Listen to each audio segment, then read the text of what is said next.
एक समय की बात है, एक छोटे से गांव में रामू नाम का एक गरीब ईमानदार किसान रहता था। रामू मेहनती था और अपनी ईमानदारी के लिए पूरे गांव में जाना जाता था। उसकी जिंदगी कठिनाइयों से भरी थी, लेकिन उसने कभी भी अपनी ईमानदारी का साथ नहीं छोड़ा। रामू के पास थोड़ी सी जमीन थी जिस पर वह खेती करता था।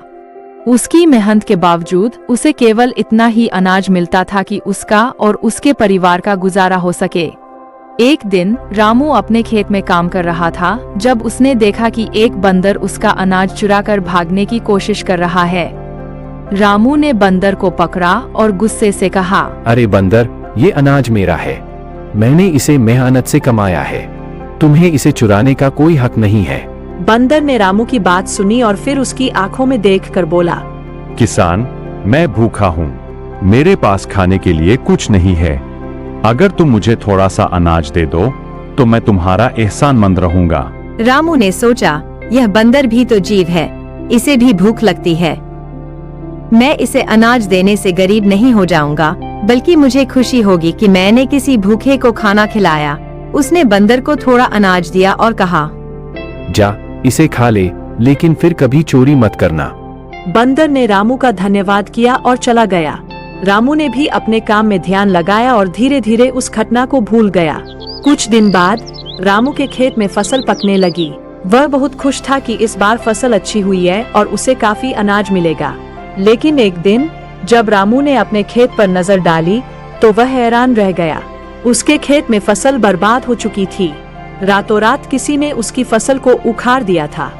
रामू बहुत दुखी हुआ और सोचने लगा, अब मेरा क्या होगा?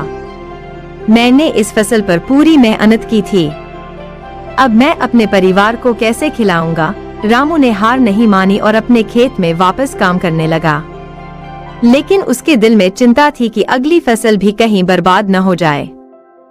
उसी समय वह बंदर फिर से उसके पास आया और बोला, किसान, तुमने उस दिन मेरी मदद की थी, अब मैं तुम्हारी मदद करूंगा।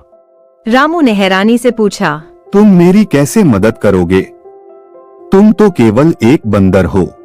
बंदर मुस्कुराया और बोला, मैं जंगल में रहता हूँ और मैं जानता हूँ कि कौन कौन से जीव जंतु तुम्हारी फसल को बर्बाद कर रहे हैं। मैं उन्हें दूर भगाऊंगा और तुम्हारी फसल की रक्षा करूंगा। रामू ने सोचा, अगर यह बंदर मेरी मदद करना चाहता है तो मैं इसे मौका जरूर दूंगा।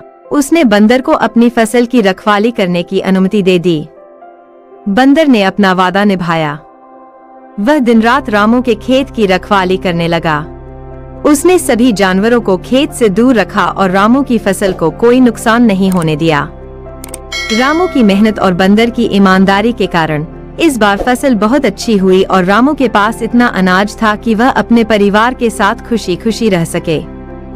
एक दिन रामू ने बंदर को बुलाया और कहा, तुम्हारी मदद के बिना यह संभव नहीं था।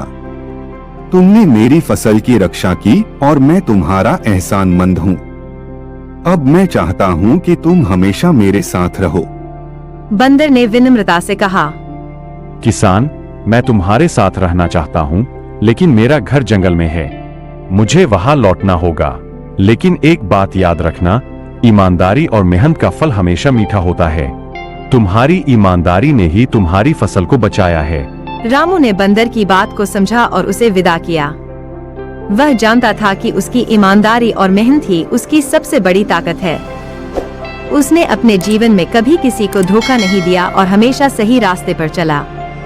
उसकी यह सोच ही उसे आगे बढ़ने की प्रेरणा देती रही। समय बीतता गया और रामू की किस्मत भी बदलने लगी। उसकी फसलें लगातार अच्छी होने लगीं और वह गांव का सबसे समृद्ध किसान बन गया। लोग उसकी तारीफ करते हुए कहते, रामू की मेहनत और ईमानदारी का कोई मुकाबला नहीं है। गांव में जब भी कोई कठिनाई आती, लोग रामू के पास सलाह लेने आते।